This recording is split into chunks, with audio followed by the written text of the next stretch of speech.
ఏటి మనుగడ కోటి అలలుగ పొంగు వరదల వేగాన పడిలేచు అలలకు తీపి కలలకు లేని అలసట నీకేలా నల్ల నల్ల నెడలోన ఎల్ల కిల్ల పడ్డట్టున్న అల్లు మల్లు ఆకాశాన చుక్కల్లు అమ్మాయంటి జావిల్లమ్మ అబ్బాయంటి సూర్యుడమ్మ ఇంటి దీపాలవ్వాలంట దిక్కులు ఎవరికి వారే యమునకు నీరే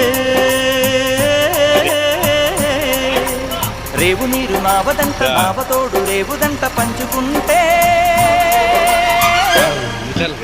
గోరు వంక వాలగానే గోపురానికి స్వరాల గణగణ గంటలే మోగనేలా గోపబాలుడొచ్చినాక గోకులానికి పెదాల కిలకిలా పువ్వులే